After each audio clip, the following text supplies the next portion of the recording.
Hello, welcome to my channel. I'm Gene. Please remember to like, comment, and if you haven't, subscribe. You can also share the video so more people can see it. If you're interested in the history of religion, philosophy, theology, and kind of just the whole of European history and the history of Western civilization, check out my book, The Misunderstood Bible, 2nd edition, which is in the description of this video and my channel description as well. So if you're into any of those topics, this will be kind of like my magnum opus, specifically on theology and more the history of philosophy and how it intertwines with theology. So check that out. And if you bought the 1st edition and you don't want to buy a whole new second book, you can buy the addendum to the 1st edition, also in the description box and on my channel. So today I want to discuss something kind of casual. In the recent video that I published and in a live stream that I hosted, we talked about Hezbollah, the history of Lebanon, the history of Syria, Israel, Palestine, how we got to the place we are. And in the past, I did a video by myself, of course, where I quoted Amin Rihani and I spoke about the Arab identity. So this will be kind of similar. And there's just a specific phenomenon, which is the identity of Levantines. Now, I could just say Levantines, I could just make it about Christians, but there are also Levantine Muslims who have this very strange identity complex, which unfortunately has spread to Egypt and parts of North Africa as well. So I'm not going to really be covering Northwest Africa. I might not cover Egypt that much. It's mainly going to be about the Levant. It's going to be about Arab identity versus other identities, what they are, what's real, what's not real, and what you, if you're Levantine and you're some kind of diaspora, or if you are living in the old country, unfortunately, in today's time period, you may want to check out this video. So one of the things I see the most is amongst Christians who have their ancestry from the Levant. So they're from those ancient Christian communities, whether they are the Maronites, the Orthodox, the Melkites, or other groups, they all have some card to play in not identifying as Arab for whatever reason. So they don't want to be Arab. They don't want to be part of the Arab identity. And I think that the reason for that could really just be traced to people like Gamal Abdel Nasser, Yasser Arafat, kind of the Ba'ath movement, and then just in general secular Arabism. Because secular Arabism, even though it was meant to be a solution to all the problems in the Middle East, ended up just becoming another sectarian issue because it was primarily left-winging Sunni Arabs who took on secular Arabism as a means of being the dominant force compared to the Shia and of course the Christians and other smaller minorities. So it wasn't really this overarching umbrella identity that everybody could attach to. In fact, Nasser himself even said that the Christians cannot be Arabs in his view. He changed his mind after the apparition at Zaytun and kind of the unity he saw between the Copts and the Egyptian Muslims. But to begin with, this Arab identity in the mind of many of these left-wing kind of semi-communist, semi-socialist Arab secular ideologues was not something for the Christians, which is interesting because it was actually the Levant Christians who initially revived Arab identity. So during the last few decades, or really the last half century of the Ottoman Empire, there was a revival of specifically a kind of more progressive Arab reform identity. So it was about going back to the best parts of Arab culture, abandoning the stuff that wasn't good, and kind of reigniting that torch and making a new version of an old culture that we could all be a part of based on language, based on shared history, not specifically based on religion, though they did recognize the significance of the Islamic religion on the majority of Arabs. And so that was actually done originally by Levant Christians, not just the Orthodox, because people like to scapegoat the Orthodox, say, well, the Rum invented the Arab identity. Actually, the Maronites were part of it as well. I already showed in my video Amin Rihani and the Arab identity. You can check that one out. One of my older videos. Great amount of detail on this subject. But I do find that it was all the Levant Christians and many of the Muslims who were involved in this Arab identity. Today, however, the age of secular Arabism is over. This secular Arabism doesn't really exist anymore. It only exists online, ironically, amongst diaspora teenagers who themselves choose their enemy to be Levant Christian diaspora who don't identify as Arabs. So just a bunch of youth diaspora engaging in ideological battle while real people actually go out and live in the real world. Now, for a long time, those are the Maronites who were memed as these people who don't identify properly as Arabs. You had the Phoenician identity that was big during the Civil War, and they were rejecting the secular left-wing idea of pan-Arabism. So it's my estimation that if there was no Pan-Arabism, there wouldn't be this Phoenicianism either. Now, it must be pointed out, the Lebanese do in fact come from the Phoenicians, and everybody should be proud of that.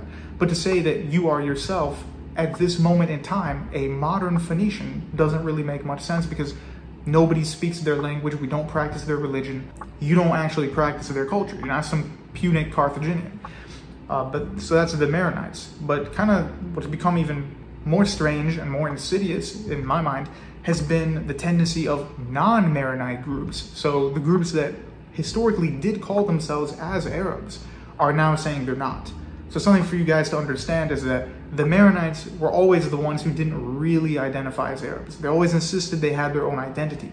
Even in the Ottoman ethnographs of the region, they would say, everybody here is an Arab, those are the Alawites, those are the Turks, and here are the Maronites, and then those are the Jews. So the Maronites were kind of an ethno-religious group like the Jewish people and like the Druze as well. They weren't considered Arab Christians. They were just considered their own group, kind of like how the Copts are their own group, or the Assyrians are their own group. So funnily enough, it's not the Copts, the Assyrians, the Maronites, and the Jews who are the biggest proponents of this anti-Arab sentiment anymore, even though that makes the most sense historically because they actually do have a claim to not being Arab. It's in fact the very people who are supposed to be Arab, meaning Roman Catholic Arabs and Greek Orthodox and Melkites, aka the Rum population.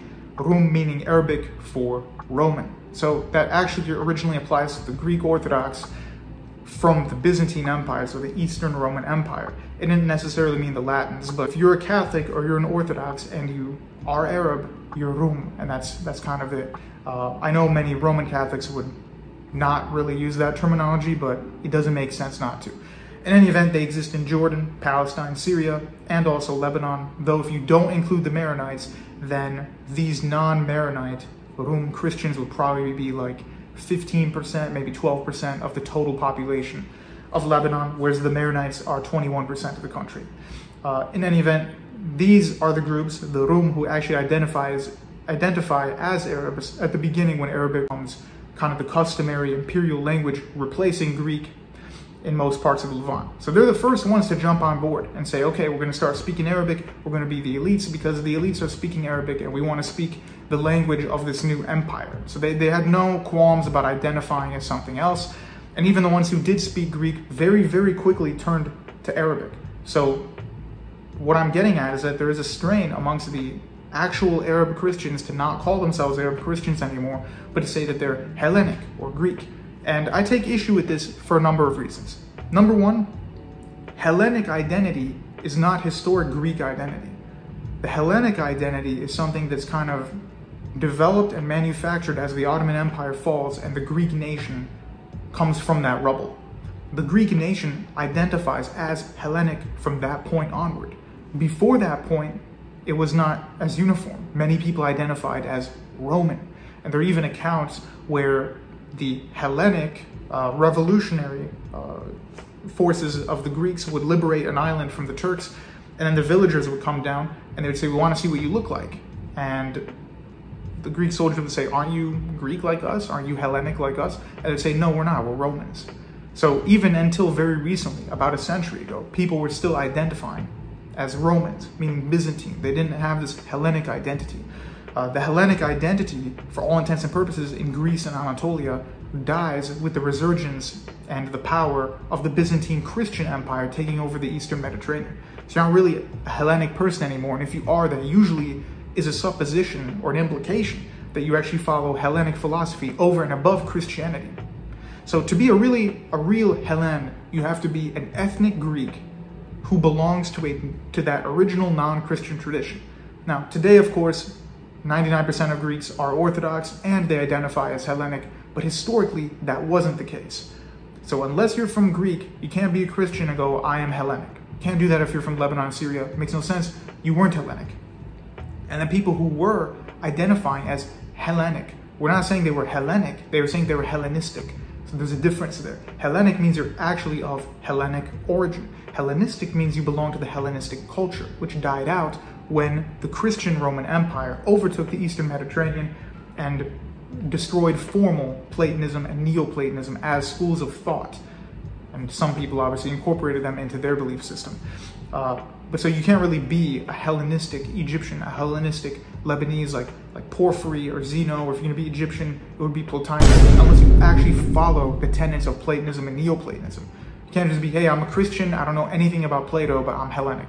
That doesn't really make any sense. So you can't identify as that. Second of all, if we're going to look at DNA, even though I don't care about purity via ancestral DNA per se, because I think that's a very convoluted topic, and the Bible cares more about ancestry through your parents' lineage per se than about purity itself. So in the Arab world, for instance, if your father is an Arab, you're an Arab, that's it. It doesn't matter what your mother is. And in the Jewish world, it's the other way around. If your mother's Jewish, you're Jewish. It doesn't matter if you're half black, half Mexican, you're Jewish, that's it. So in any event, the DNA though says that Lebanese, Greek Orthodox, and Greek Catholics, and Roman Catholics from Jordan, and Roman Catholics from Palestine, and Greek Catholics from Syria, etc., all have pretty much the exact same DNA as other Levantine people. So Levant Muslims, Levant Christians, like the Maronites, our DNA is extremely close to theirs. So the Maronites have had this continuous Syriac identity, and they never identified as a Hellenistic people. But the Orthodox have almost the exact same DNA. How can the Orthodox, how can you possibly be Hellenic? You have the same DNA as people who've been identifying as Syriac for well over 1,000 years. In addition, what I said earlier about the fact that Hellenism, kind of mastery of the language, went away with the rise of Islam, that's no coincidence. The Arabs actually did not force people to speak Arabic, and they didn't really want people to become Arabs. They thought of it as they are conquering a land, their children will be Arabs. They didn't necessarily want everybody to transform into an Arab, but they did, because Arabic, being a Semitic language, is significantly closer to the original languages of the Levant, Mesopotamia, even Egypt and North Africa, than an Indo-European language like Greek. So if these people, if we were all originally Greeks, we would have held on to the Greek language because it would have been very easy for us to speak it, because we would have been speaking it as a first language for hundreds of years, probably over 1,000 years, but that wasn't the case. The switch from slightly Hellenized Syria and Lebanon and Palestine and a Syriac Lebanon into Arabic was pretty much night and day. It happened almost instantly. And again, the Orthodox, not the Maronites, were the ones who flung themselves into learning Arabic before everybody else because they wanted to be part of that identity.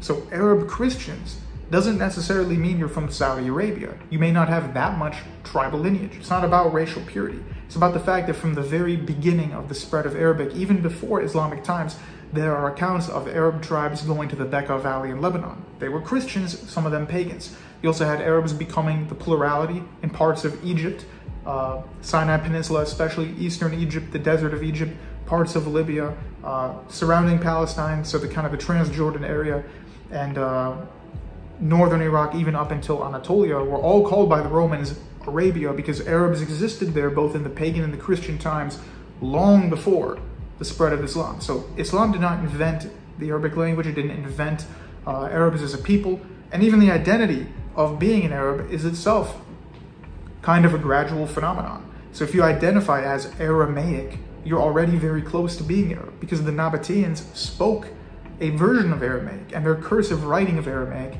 is purported by many, such as, what is his name, Ahmad al-Jalad, to be the source of Arabic in the north.